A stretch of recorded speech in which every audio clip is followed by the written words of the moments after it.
then, bukas is isulat siya into standard form. Pag ito standard form, dapat mauna ang exponent, sunod ang variable, ang last kay constant. Then, equal to 0.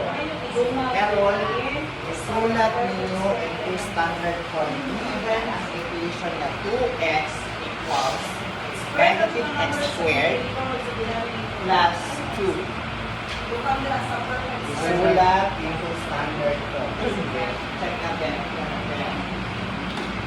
Pag ito standard form, ang sign niya dapat, kaya saka mag-change ang sign pag muampak sa equal. Sige ka. Kung sa'y answer mo kung ay baga. Lapay sa sama mo ka. Pagkumain din. Sige na. Ang dito.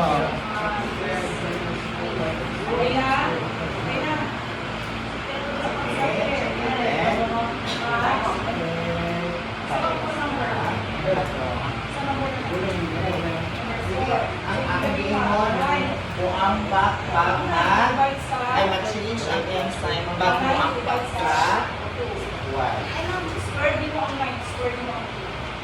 Walang tapon. Isulong sa problem ko, permalitan na ito. Sige na. Balik gihapon. Balik gihapon. Balik.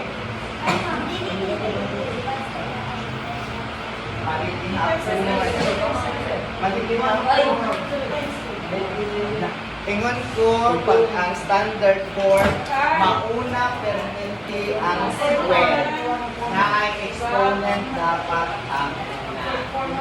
Sunod ang variable, sunod ang constant. Sige daw. O, walang hapon. Sige. Check na to ang answer. Asa ang isang kahit exponent na ano rin. Muambak pa sa equal. Muambak. Negative mali pag muambak mo x. Okay. Sunod. Sunod niya kay dx, which is 2x. Ang 2x ba iambak sa equal? Pag-equal na din. Wala pa niya. Muambak pa sa equal, wala. Hindi. Kung say sign natin, positive. I-change pa lang ito ang sign dito. Hindi. Ay wala ka niambak sa equal. Plus 2x. Kung say sunod.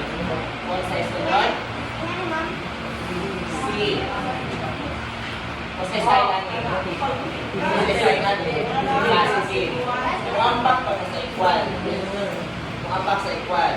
So kung positive, sign natin.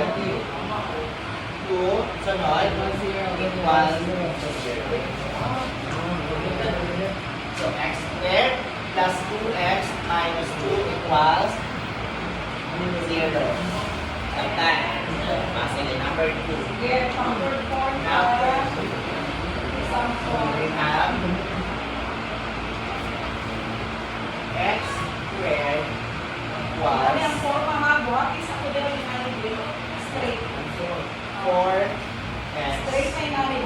plus 4. I want you to write that equation into standard form. X squared equals 4x plus 4x.